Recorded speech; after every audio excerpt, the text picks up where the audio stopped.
नमस्कार, good news today देख रहे हैं आप। आपके साथ मैं हूं नवजोत रंधावा। चैत्र नवरात्र आने वाले हैं और इसी दिन से हिंदू नव वर्ष की शुरुआत भी हो जाती है, मगर उससे पहले कुछ बड़ा होने वाला है। चैत्र नवरात्र से ठीक पहले लगने जा रहा है साल का पहला सूर्य ग्रहण। चैत्र नवरात्र से ठीक पहले शनिदेव भी चाल बदलने वाले हैं। 29 मार्च को शनि अमावस्या है। शनि गोचर और सूर्य ग्रहण का महासंयोग भी बनने जा रहा है। सूर्य की छाया में शनिदेव राशि परिवर्तन करने वाले हैं और माना यह जा रहा है कि जब जब शनि राशि बदलते हैं तो सभी राशियों पर इसका शुभ और अशुभ कुछ ना कुछ असर जरूर पड़ता है। इस बार शनि गोचर के साथ ही सूर्य ग्रहण भी है। हालांकि सूर्य ग्रहण भारत में दिखाई नहीं देगा, यानी कि भारत में सूतक काल भी मान्य नहीं है। लेकिन क्या क्या सावधानियां फिर भी लोगों को बरतनी चाहिए? किन राशि वालों की किस्मत खुलने वाली है और किन को रहना है थोड़ा सा सावधान, इसी पर हम विस्तार से बात करेंगे। जाने माने ज्योतिषाचार्य हमारे साथ मौजूद है। एक बार परिचय करा देती हूँ। मेरे साथ स्टूडियो में आचार्य राज मिश्रा जी जुड़ चुके हैं, जिनसे हम जानेंगे क्योंकि शनि का परिवर्तन भी हो रहा है तो आपकी राशि पर कितना असर होगा। अरविंद शुक्ला जी हमारे साथ जुड़ चुके हैं। चैत्र नवरात्र से पहले ग्रहण, शनि का परिवर्तन नवरात्र पर कितना असर होगा, नए हिंदू नववर्ष की शुरुआत हो रही है उस पर कितना असर होगा, जानेंगे अरविंद शुक्ला से। हमारे साथ आचार्य गौरव भी मौजूद है और इसी का असर नवरात्र के दौरान कैसे आपकी राशि पर पड़ेगा उसके बारे में भी बताएंगे। और कृष्णलाल जी हमारे साथ इस वक्त जुड़ चुके हैं जो हमें बताएंगे कि ग्रहण भले ही भारत में नहीं लग रहा है लेकिन बावजूद इसके क्या कोई सावधानी बरतनी है या नहीं बरतनी। कृष्णलाल जी शुरुआत आप ही से करते हुए, देखिए जो ग्रहण शब्द है ना, अपने आप में दुनिया के किसी कोने में भी भारतीय रहते होंगे ना, वो उस ग्रहण शब्द से थोड़ा भयभीत हो जाते हैं। उनको लगता है कि ग्रहण भले ही उस इलाके में पड़ रहा हो नहीं पड़ रहा हो, जैसे भारत की बात कर लीजिए ना, तो सूतक मारने रखता है यहाँ पर, ना ही ग्रहण नजर आ रहा है, बावजूद इसके लोग बिल्कुल अलर्ट मोड पर हैं। आप ये बताइए कि भारत में दिखेगा नहीं दिखेगा, सावधानी बरतनी है नहीं बरतनी? देखिए, सबसे पहले भारत में इस ग्रहण का कोई असर नहीं है, ना सूतक है ना ग्रहण है। ये हमने खगोलीय घटने के आधार पे आपको बताया, परंतु असल में क्या है, आज ग्रहण नहीं है, ग्रहण हजारों वर्ष पहले से पड़ते आ रहा है। उस समय ना साइंस थी, ना विज्ञान थी, ना कुछ ऐसा विषय था कि लोगों को पता है, परंतु हमारे ग्रंथ, हमारी ऋषि मुनियों की मेहनत से एक एक दिन का ग्रहण का असर का विवरण है। अब मैं आपको बता देता हूं। देखिए, ग्रहण मीन राशि में पड़ेगा। ऑलरेडी मीन राशि में सूर्य, चंद्रमा और आपका बुध, शुक्र, शनि और राहु, 6 ग्रह वहां पे विराजमान रहेंगे और 7वीं जो उनकी सामने राशि आएगी वहां केतु है। तो विशेष बात, ग्रहण में किन राशि वालों को क्या ध्यान रखना है, ये किस पे ज्यादा असर करेगा, हम ये आपको बताने का प्रयास करेंगे। जब भी कोई ग्रहण पड़ता है मेरे दोस्तों मित्रों, तो ये 5 राशि को इफेक्ट हमेशा करता है। और वो चंद्र हो या सूर्य हो, कोई भी ग्रहण हो, कोई चंद्र ग्रहण, सूर्य ग्रहण, कोई भी हो, XYZ। मीन राशि में ग्रहण पड़ेगा, एक राशि उससे आगे की मेष, एक राशि उसके पीछे की कुंभ और एक उसके सामने की राशि जो है कन्या राशि कहलाएगी, जिसे 7वीं राशि वहां से गिनी जाएगी। और जिस राशि का अधिपति है बृहस्पति, उसके घर में सारा खेल खेला जाएगा। देवगुरु बृहस्पति इतने पीड़ित हो जाएंगे जिससे कि वो ग्रहण के लिए ये मेन उनका, हमें उनके लिए पूजा पाठ आराधना करनी चाहिए। और साथ में सूर्य है सिंह राशि का स्वामी, तो सिंह राशि वालों को भी थोड़ा सा। लेकिन कृष्णा जी ये बताइए कि जब हम ये कह रहे हैं कि भारत में तो इसका असर ही नहीं, सूतक मान्य नहीं, तो क्या फिर हमें सावधान रहना चाहिए? हाँ, बहुत अच्छा सवाल किया आपने। देखिए, खगोलीय घटना, इसे सब साइंस कहते हैं।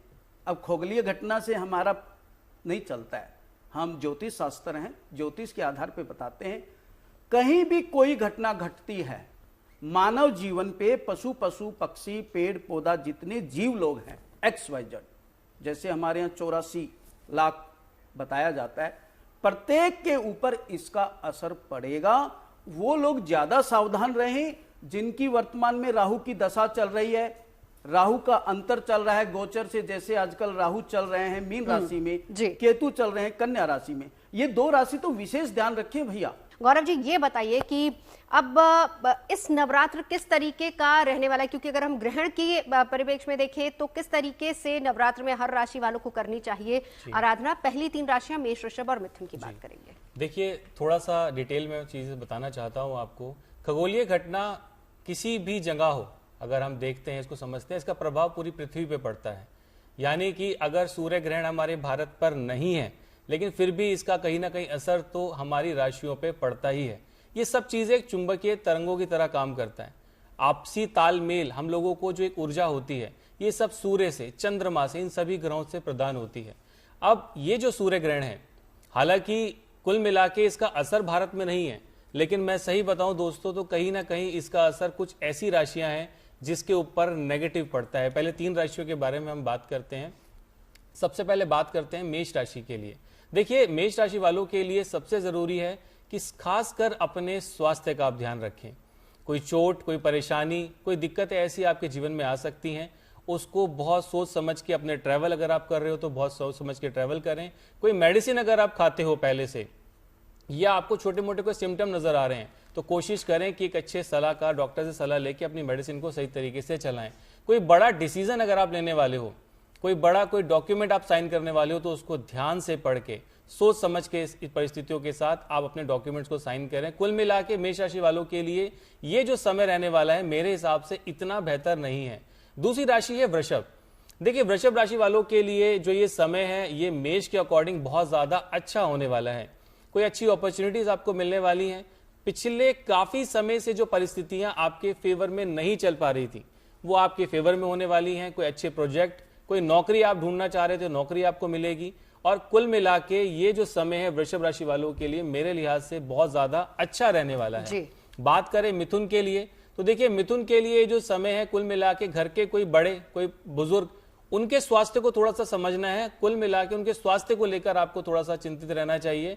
अन्यथा मेरे हिसाब से जो परिस्थितियां मिथुन राशि वालों के लिए व्यवसाय को लेके, काम को लेके, वो काफी हद तक बेहतर होती हुई नजर आ रही है। बिल्कुल। देखिए, कर्क के बारे में आप जानते हैं कि पिछले 2.5 सालों से ये ढैया इनके ऊपर चल रही थी। मेरा ये मानना है कि चंद्रमा को सबसे ज्यादा प्रभावित शनि की दृष्टि या शनि का कोई संयोग अगर बनता है, तो चंद्रमा जो है कहीं ना कहीं कुंडली के अंदर परेशान हो जाते हैं। जैसे चंद्रमा 2.25 दिन में राशि परिवर्तन करते हैं, वहीं शनि 2.5 साल का समय लेते हैं। तो अब कर्क राशि के अनुसार आप समझें इस चीज को कि पिछले 2.5 सालों से शनि की जो ढैया है, इसने काफी हद तक आपको तंग कर रखा था। चीजों को लेकर मेंटली प्रेशर, परेशानियां, आपको इस सब से रिलीफ मिलने वाला है जी। बहुत सारे काम जो आप लोग के अटक गए थे, उन सब में आपको रिलीफ मिलने वाला है। आपके हेल्थ इश्यूज को लेकर अगर कोई परेशानी थी, तो वहां से भी आपको कोई गुड न्यूज मिलती हुई नजर आ रही है। तो कुल मिला के वृषभ के बाद दूसरी राशि अगर मैं कहता हूं तो वो है कर्क, जिनके लिए ये समय बहुत ज्यादा शुभ होने वाला है। बात करते हैं सिंह के लिए। देखिए, अगर कर्क से ढैया समाप्त हुई है, तो ये सुनिश्चित है कि अगली राशि पे ढैया जो है वो प्रारंभ होगी। तो सिंह राशि वालों के लिए जो ये समय है, शनि की ढैया इनकी प्रारंभ होने वाली है। ये कॉम्बिनेशन कुल मिला के सिंह राशि वालों के स्वास्थ्य के लिए, या मैं कहूं कि उनके घर के बड़े जो मुखिया हैं, उनके लिए इतना बेहतर नहीं है। ये जो परिस्थितियां हैं, आपके जो बड़े बुजुर्ग हैं उनके स्वास्थ्य को लेकर, आपके स्वयं स्वास्थ्य को लेकर भी इतनी अच्छी नहीं है। किसी भी चीज को आप सोच समझ के आप काम करें, किसी डॉक्यूमेंट को आप साइन करें तो उसको देख भल के आप साइन करें, पढ़ के आप साइन करें। और आप अगर किसी प्रोजेक्ट के लिए आप निवेश करने वाले थे या किसी पार्टनरशिप को आप आगे लेके चलने वाले थे, तो कोशिश करिएगा कि कुछ समय के लिए उसको आप होल्ड कर दें। बात करते हैं कन्या राशि के लिए। देखिए, वैसे तो अगर आपके राशि को 2 या 2 से अधिक ग्रह देखते हैं, तो ये कहीं ना कहीं नुकसान तो देता है। लेकिन मैं ये एक चीज आपको बताता हूं, कन्या राशि के ठीक 7वें घर आगे 6 ग्रह विराजमान है, और ये कॉम्बिनेशन आपके सीधा लगन को देख रहे हैं। 7वीं दृष्टि सभी की जो है पूर्ण दृष्टि मानी जाती है। तो ये कुल मिला के आपको नए अवसरों की तरफ लेकर जाएंगे, नई अपॉर्चुनिटीज, आपको छोटी छोटी यात्राएं करनी पड़ेंगी। उन यात्राओं के भी बहुत अच्छे बेनिफिट्स कन्या राशि वालों आपको मिलने वाले हैं। काफी समय से दांतों की अगर कोई परेशानी आपकी चल रही थी या पेट आपका जो है वो डिस्टर्ब चल रहा था, तो वहां से भी आपको काफी रिलीफ मिलता हुआ नजर आ रहा है। तो कुल मिला के ये जो समय है कन्या राशि वालों के लिए बहुत ज्यादा शुभ होने वाला है। ठीक है, इन तीनों राशियों के बारे में राज जी, अगर हम कर्क राशि को लेकर के यहां पर बात करते हैं, एक श्री रामचरितमानस के अंतर्गत एक चौपाई है। गोस्वामी तुलसीदास जी ने कहा कि काल दंड गहिकाहु नमारा हरै धर्म बल बुद्धि विचारा। खराब समय सबसे पहला अटैक करता है हमारे धर्म पर। अगर हम धर्म को पकड़े रहें तो कोई भी खराब ग्रह हमको प्रभावित नहीं कर सकता है। आपके 9th हाउस के अंतर्गत शनि पहुंचेंगे और साथ में राहु वहां पर रहने वाले हैं। खैर और 5 ग्रह रहेंगे, लेकिन हम एक लंबे समय की बात कर रहे हैं।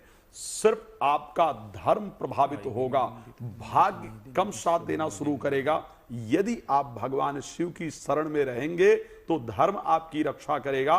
शास्त्र ने कहा धर्मो रक्षति रक्षता, यदि धर्म को आप पकड़े रहेंगे, धर्म आपकी रक्षा करता रहेगा, जीवन में आगे बढ़ते रहेंगे, आपके लिए परिस्थितियां बाकी जगह प्रभावित नहीं करने वाली है। सिंह राशि को लेकर के अगर बात करें, हाँ, अष्टम भावस्थ होकर के शनि गोचर करेंगे और खष्ठेर सप्तमेश रहने वाले हैं। साथ में मैंने कहा कि 18 मई तक राहु का भी गोचर रहने वाला है। सबसे जरूरी है कि जीवन साथी के साथ संबंधों को बेहतर रखें। अरविंद शुक्ला जी, क्योंकि अब शनि का राशि परिवर्तन हो रहा है, वैसे तो देखिए जिन पर ढैया या फिर साढ़े साथी चल रही है या शुरू हुई है उनको तो विशेष सावधानी बरतनी, लेकिन क्या जिन पर ना तो ढैया है ना साढ़े साथी, क्या उन लोग को भी कुछ उपाय करने चाहिए? जरूर। देखिए, शनि के लिए हर व्यक्ति को उपाय करना चाहिए। क्यों? क्योंकि शनि की दृष्टि में विष होता है। बाकी सभी राशि वालों के लिए बता दे रहे हैं, लेकिन सारांश में मैं आपको बता दूं कि आप क्या करें जिससे शनि महाराज बिल्कुल प्रसन्न रहेंगे। देखिए, आपकी वृष, मिथुन, कर्क और इसके बाद मकर, कुंभ, तुला, कन्या, ये राशि सही है। अब उनको राशि नाम बता रहा हूं जो राशि खराब है। सिंह, धनु, कुंभ, मीन, मेष। करना क्या है आप सुन लीजिए। पिप्पलादिक जो ऋषि हुए उनके पुत्र ने विजय प्राप्त की तपस्या के बाद किसके ऊपर? शनि के ऊपर। और शनि बाध्य हुए कि उनकी कृपा पात्र से किसी के भी ऊपर जो है बुरी दृष्टि नहीं पड़ेगी। तो एक तो पीपल के नीचे सरसों के तेल का दीप प्रज्वलित करना है, और यह नित्य यदि कर सके तो बहुत अच्छा रहेगा। शनिवार को तो आप अवश्य करें। एक ये। दूसरा, जिनके ऊपर साढ़े साती है, ढैया है, वो ये उपाय जरूर कर लें, और ये उपाय 29 तारीख को कर लें, क्योंकि शनैश्चरी अमावस्या है तो बहुत उत्तम रहेगा। क्या करना है? तुला दान। तुला दान में क्या करना है? शरीर के वजन के बराबर अन्न का दान, यदि उसमें उड़द का दान कर सकें तो बहुत उत्तमाति उत्तम होगा। और उसके अलावा जो शनि दान करना है, तो क्या क्या है आप नोट कर लीजिएगा, या इस वीडियो को आप आगे पीछे करके सुनेंगे तो बातें आपको पूरी समझ में आ जाएंगी। काले तिल, कोयला, कील, काजल, काला कपड़ा, सरसों का तेल, काली राई, और उसके साथ साथ आपका जो तेल है, तेल को आपको ऐसे करना है, किसी पात्र में जो है भर के पूरे अपने शरीर की परछाई को देखना है। उससे ये हो जाएगा कि आपने तैलाभिषेक कर लिया। और जो अन्य चीजें बता रहा हूं वो काले कपड़े में बांध के अपने शरीर से 7 बार उतार करके शनि मंदिर में दान दें। और जो तुला दान करें, ध्यान रखेंगे शरीर में कोई आप महंगी चीज ना पहने हो। यदि महंगी चीज पहने और फिर तुला दान कर रहे हैं तो वो भी आपकी दान में चली जाएगी, चाहे वो गोल्ड की चैन हो, चाहे वो आपकी कोई भी हो। तो उस चीज को हटा करके नॉर्मल आपके पास जो है जो वस्त्र हो, वस्त्र सहित आप उसको दान कर दीजिएगा, या वस्त्र किसी को भी दे दीजिएगा। लेकिन कईयों की इच्छा ये भी होती है कि महंगा दान कर दे, हो सकता है कि कोई कर दे। गोल्ड की चेन, सूर्य का दान भी साथ ही साथ कर दे। बिल्कुल बिल्कुल सही कह रहे हैं। हमारा मंदिर शनि मंदिर है, ध्यान रखिए। चलिए अरविंद जी, तो अगले ऐसे दान उपाय यदि पर करते आते हैं हैं तो निश्चित रूप से शनि महाराज की कृपा आप पे चलिए बनी अगले रहेगी। उपाय पर आते हैं। गौरव जी, अगली 3 राशियों की, तुला, वृश्चिक, धनु। देखिए, तुला राशि वालों के लिए जो ये ग्रहण का असर है, सबसे जरूरी है कि घर के जो बड़े बुजुर्ग हैं उनके स्वास्थ्य के ऊपर इसका इम्पैक्ट बहुत ज्यादा पड़ने वाला है। तो कोशिश करें कि उनके स्वास्थ्य का आप ध्यान रखें। उनकी जो भी आप मेडिसिन वगैरह आप उनको देते हो या जो भी उनको आप खाना देते हो उसको बहुत ध्यान से देखें। और अगर कोई छोटे मोटे इश्यूज आपको नजर भी आते हैं तो डॉक्टर की सलाह उसके लिए जरूर लें। अब बात करते हैं इनके लाइफ के लिए। देखो, लाइफ के अंदर अगर मैं पार्टनरशिप को कहता हूं तो मैरिड लाइफ को लेके तुला राशि वालों के साथ में दिक्कतें जो हैं काफी हद तक जो चलती हुई नजर आ रही थी, उसमें भी काफी हद तक आराम मिलता हुआ नजर आ रहा है। इसके आगे हम आगे बात करते हैं वृश्चिक वालों के लिए। देखिए, वृश्चिक के लिए अब लाइफ के अंदर स्थिरता आपको मिलेगी। अभी तक जो परिस्थितियां, जो पीछे काम जाता जा रहा था, आप काम को पकड़ रहे थे लेकिन काम आपके हाथ से निकलता जा रहा था, वृश्चिक राशि वालों के लिए जो समय है ये स्थिरता का है। कोई बड़े प्रोजेक्ट, कोई बड़ी डील आपको मिलती हुई नजर आ रही है। और आगे जो फ्यूचर के लिए जो आप आज प्लान करोगे वो आपके फ्यूचर में बहुत ज्यादा काम आने वाला है। इसके आगे हम बात करते हैं धनु के लिए। देखिए, धनु के लिए मैं यही कहूंगा कि थोड़ा धैर्य रखें, और जितना आप शांतिपूर्वक और ढंग से आप काम करोगे उतना आपको उसके अच्छे रिजल्ट मिलेंगे। क्योंकि ये समय, जो ये ग्रहण का जो ये समय है, ये आपके डिसीजन को गलत करता हुआ नजर आ रहा है। यानी कोई ऐसी डील आप कर लो, किसी व्यक्ति के ऊपर आप ब्लाइंडली फेथ करो और उसके वहां से जो दिक्कतें हैं, कोई ऐसा कोई केस जो जिसमें आपको कोई इन्वॉल्वमेंट ही नहीं है, आप किसी की गारंटी दे दो, तो इन चीजों से आपको बचना चाहिए धनु राशि वालों। बिल्कुल। और अब हम इन तीनों राशियों की बात करते हैं। जल्दी से राज जी बता दीजिए कि शनि परिवर्तन इनके लिए कैसा संकेत? देखिए, सबसे पहले हम बात कर लेते हैं तुला को लेकर के। एक चीज तुला राशि वालों के लिए कहना चाहूंगा और इसको ध्यान से सुनिएगा और नोट कीजिए। एक तो प्रेमी प्रेमिका से लड़िएगा नहीं भाई। 2.5 साल, क्योंकि शनि आपके पंचमेश हैं और छठे भाव में गोचर करेंगे। स्पेशली अगर मैं बात करूं कि 51 दिन जो रहने वाले हैं, इसमें अगर थोड़ा सा भी लड़ने का प्रयास किया, असमंजस्य होगा और निश्चित रूप से रिश्ता टूट जाएगा। प्रेमी प्रेमिका में लड़ाई नहीं होती, पति पत्नी में होती है। नहीं, प्रेमी प्रेमिका में होती। क्या बात करो दादा, प्रेमी प्रेमिका में मतलब ऐसा नहीं होता कि प्रेमी प्रेमिका वो ड्रम वाला ही कार्य होता है, बाकी भी होते हैं। तो सबसे पहले ये ध्यान रखना है, और उसके साथ बच्चों के प्रति थोड़ा सा सॉफ्ट रहने का प्रयास करें और अपने एजुकेशन पर विशेष ध्यान रखने की आवश्यकता है। लेकिन दोबारा कहना चाहूंगा, यदि आप विदेश जाना चाहते हैं तो उसके लिए सबसे बेहतरीन है ये समय। आपकी विदेश यात्रा का जो योग है या घर से बाहर निकलने का योग बनेगा। चलिए वृश्चिक राशि को लेकर के बात कर लेते हैं, जहां पर पंचम भाव के अंतर्गत बहुत शानदार योग बन रहा है, जहां पर चतुर्थेश का योग होगा और पहले दिन तो नौमेश भी वहीं रहने वाले हैं, सूर्य भी वहां रहने वाले हैं। व्यापार की वृद्धि के लिए इससे बेहतरीन संयोग नहीं हो सकता है। कुछ लोग नौकरी से व्यापार की तरफ अग्रसर होंगे और वहां पर बेहतरीन लाभ भी आपको जरूर प्राप्त होने वाला है। एक महत्वपूर्ण चीज, अगर संतान को लेकर के बहुत चिंता थी तो चिंता भी आपकी शनिदेव दूर करने के लिए जा रहे हैं। धनु राशि को लेकर के जब बात करेंगे तो यहां पर चतुर्थ भाव के अंतर्गत एक शानदार षट ग्रही योग जिसको कहा जाए वो बन रहा है। स्पेशली शनिदेव वहां पर बैठे हुए हैं। अगर आपकी उम्र 36 से लेकर के 42 के बीच में, ध्यान रखिएगा, शनिदेव चतुर्थ भाव के अंतर्गत 36 से लेकर के और 42 वर्ष के अंदर जीवन की हर एक इच्छा और कामना को पूरी करने के लिए तैयार रहते हैं। तो अगर आप इस उम्र के बीच में हैं तो आपको गाड़ी और घर का शानदार सुख प्राप्त होने वाला है। लेकिन हां, अपने परिवार से आपको दूर जाना होगा, आपका ट्रांसफर इत्यादि बाहर होगा, या आप नोट करके रखें और ऐसा होगा ही। तीसरी चीज, जिनको दिल से आप बहुत प्रेम करते हैं या करती हैं, जिन लोगों को, ऐसा स्पेशल में बात नहीं, कोई इसी रिलेशन को लेकर बात नहीं कर रहा हूं, जिनको हम अपना बहुत मानते हैं, वो लोग हमसे थोड़ा नाराज हों, इस प्रकार की परिस्थिति है, उसके लिए नीले पुष्प लेकर के शनिवार को भगवान शिव को चढ़ाएंगे, बहुत शानदार रहेगा, बेहतर रहेगा। जी चलिए आखिरी 3 राशियां बची, गौरव जी जल्दी से बता दीजिए। अब बात करते हैं मकर के लिए। देखिए, मकर वालों के लिए सबसे जरूरी यह है कि कोशिश करें, ये जो टाइमिंग है आपका, ट्रैवलिंग से आपको इसमें बचना चाहिए। किसी चोट के लगने का भय बनता है, कोई ऐसी हेल्थ इश्यूज के यहाँ पे रिजल्ट भी बनते हैं, क्योंकि यहाँ से कॉम्बिनेशन आप समझोगे, ये जो ग्रहण है ये आपकी राशि को खासकर प्रभाव डाल रहा है। यानी कि आपको अपनी हेल्थ का ध्यान रखना है। ट्रैवलिंग अगर आप करते हो तो उससे आपको थोड़ा सा सोच समझ के ट्रैवलिंग आपको करनी चाहिए। बात करते हैं कुंभ के लिए, तो देखिए कुंभ राशि वालों के लिए मैं ये कहूंगा, कोई अच्छे प्रोजेक्ट आपको मिलने वाले हैं, मेहनत के जो रिजल्ट हैं वो भी आपको मिलने वाले हैं। किसी अच्छे नेता अभिनेता या किसी बड़े जो नामी ग्रामी लोग होते हैं उनके संपर्क में आप आ सकते हो, किसी अच्छे ओहदे के ऊपर आप आ सकते हो। तो कुल मिला के समय आपके लिए बहुत ज्यादा बेहतर होने वाला है। मीन राशि के लिए अगर मैं बात करूं तो देखो, आपके जो ये कॉम्बिनेशन है ये सबसे ज्यादा तंग करता है बच्चों को लेकर। आप कोशिश करें कि अपने बच्चों को, अगर वो किसी ट्रेवल पे जा रहे हैं तो कोशिश करें कि उनके साथ आप रहें, उनको एक अच्छी गाइडेंस आप दें। जल्दबाजी से आपको बचना चाहिए मीन राशि वालों, और कोशिश करें कि आप जितना हो सके अपने घर के अंदर जो बड़े बुजुर्ग हैं उनके आशीर्वाद को लेकर अपने घर से निकले, क्योंकि ये ब्लेसिंग्स का टाइम है, ताकि अपने बच्चों के लिए आप अच्छा कर सको।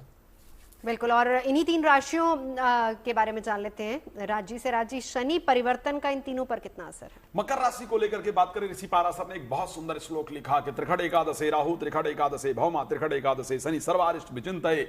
तीसरे छठे 11वें भाव के अंतर्गत शनि सभी अरिष्टों से निवारण कराते हैं, और यहां पर शनि विराजमान होंगे तो आपको बहुत सारी जो दिक्कतें हैं उनसे बाहर निकलने का मौका मिलेगा। लेकिन एक बात ध्यान रखिएगा, शनि को आलस्य बिल्कुल पसंद नहीं है। शनि कर्म के देवता है, कर्मष्ट हैं, तो आपको अपनी मेहनत करना है। अगर सो करके 7 बजे उठ रहे थे तो 6:30 शुरू कर दीजिए, यानी जितना मेहनत करेंगे शनि उतना देने के लिए तैयार है। ये परिवर्तन 2.5 वर्ष आपके लिए बेहतर रहेगा। कुंभ राशि मेरी सबसे पसंदीदा राशि है, सबसे अधिक रिसर्च मैं इस राशि पर करता हूं, और सेकंड हाउस के अंतर्गत शनि 7.5 का जो दूसरा फेज है वो आपका इस टाइम पर चल रहा है। ये आप अंतिम फेज, क्षमा चाहूंगा, जो अंतिम समय है शनि 7.5 का, वो आपका इस टाइम पर चल रहा है। सेकंड हाउस के अंतर्गत षट ग्रही योग आपके लिए बनने वाला है। एक तो भागेश और पंचमेश का योग, राशि स्वामी का योग, साथ में चतुर्थेश का योग, ये आपको आर्थिक वृद्धि देने वाला है। अगर कर्ज इत्यादि को लेकर के बहुत पीड़ित थे, बहुत परेशान थे, तो वो कर्ज के उतरने का रास्ता आपका बनेगा। बड़े इन्वेस्टमेंट की मैं बात कर रहा हूं, प्रॉपर्टी इत्यादि में आप इन 2.5 सालों में अच्छा खासा इन्वेस्ट करेंगे और वहां से आपको जो लाभ की परिस्थिति है वो आपको देखने को अच्छी खासी मिलने वाली है, वो कंडीशन अच्छी रहेगी। हाँ, पर यहां पर एक चीज जरूर ध्यान रखिएगा, पीने के पानी में गंगा जल डालते रहिए, अपने शब्दों पर कंट्रोल रखने की आवश्यकता होगी। अंतिम राशि मीन, जिसको लेकर के ये सारा बवाल हो रहा है और यहीं पर सारे के सारे प्लैनेट एक साथ इकट्ठा हो रहे हैं, भाई आपको तो सावधानी की आवश्यकता है। ग्रहण भी अब कुल मिलाकर देखा जाए तो आप ही की राशि के अंतर्गत लग रहा है, तो क्या किया जाना चाहिए? श्री रामचरितमानस के अंतर्गत गोस्वामी तुलसीदास जी ने कहा कि जो तप करें कुमारी तुम्हारी और भाभी उमेट सके त्रिपुरारी। भगवान शिव की आराधना आपके भाग्य को बदल सकती है। भगवान शंकर की शरण में जाइए, प्रत्येक शनिवार भगवान शंकर के मंदिर में सफाई कीजिए, भगवान शंकर के ऊपर 11 बेल के पत्र शनिवार को चढ़ाइए और उनसे कहिए प्रभु सब सुख लहे तुम्हारी सरना। वैसे हनुमान जी के लिए कहा जाता है, लेकिन शंकर जी से कहिए सब सुख लहे तुम्हारी सरना, तुम रक्षक काहू को डरना। प्रभु मैंने अपना जीवन आपके हाथ में दे दिया है, अब आपको देखना है। शनि के गुरु हैं भगवान शिव, और गुरु अगर प्रसन्न होगा तो चेला कुछ बिगाड़ेगा नहीं, है निश्चित है। चलिए, ये वो उपाय हैं जो ग्रहण को लेकर आपको करने हैं आपकी राशि के हिसाब से, लेकिन शनि का एक उपाय जो 365 दिन कर सकते हैं और विशेष तौर पर पूरे नवरात्र वो उपाय करना ही चाहिए। अरविंद जी। जी देखिए, ऐसा है कि नवरात्र जो आ रही हैं तो कहते हैं कलौ चंडी विनायक। कलयुग में कौन? चंडी और विनायक, तो जो तत्क्षण आपको पूजा में फल की प्रदान करते हैं, फल देते हैं। और रुद्रामले में यानी भगवान शिव कह रहे हैं कुंजिका पाठ मात्रेणा दुर्गा पाठ फलम लभेत। कुंजिका स्तोत्र का आप पाठ कीजिए। शनि की 7.5 ढैया या शनि का प्रबल मार्केस आपकी परमानेंट कुंडली में चल रहा है, तो मैं दावे के साथ कहता हूं वो भी आपका बहुत ज्यादा कुछ अरिष्ट नहीं कर पाएगा। लेकिन करना क्या है? कुंजिका पाठ मात्रेणा दुर्गा पाठ फलम लभेत। कुंजिका स्तोत्र का पाठ बहुत अच्छे से और बड़े विधान के साथ करना है, और साथ में महिषासुर मर्दिनी स्तोत्र का जो भी आपको पाठ करना है, और दूसरे शब्दों में इसको कहते हैं पुष्पांजलि। क्या? आई गिरि नंदित नंदित मेदिनी विश्व विनोदिनी नंदिनुते गिरिवर वंद निवासिनी विष्णु विलासिनी जिष्णुनुते भगवती हे सिति कंठ कुटुंबिनी भूरि कुटुंबिनी भूति कृते जय जय हे महिषासुर मर्दिनी रम्य कपर्दिनी शैल सुते। तो ये महिषासुर मर्दिनी स्तोत्र को आप नवरात्रों में सुबह और शाम सुनें। निश्चित रूप से भगवती का आप जो है पूजन करें, लेकिन किस भाव से? मां के भाव से और बड़े भोले भाव से, ज्यादा ज्ञानी बन के ना करें। क्यों? क्योंकि मां के सामने ज्ञानवान होने पे आपको वो फल नहीं बनेगा। अबोध बालक बन के करें। निश्चित रूप से हर प्रकार के, शनि की तो बहुत छोटी सी बात है, हर प्रकार के आपके कष्ट का जो है हरण होगा। चलिए, आप तमाम खास मेहमानों का चर्चा में जुड़ने के लिए बहुत बहुत धन्यवाद। फिलहाल हम यहाँ रुकेंगे एक ब्रेक के लिए। आप देखते रहिए गुड न्यूज टुडे।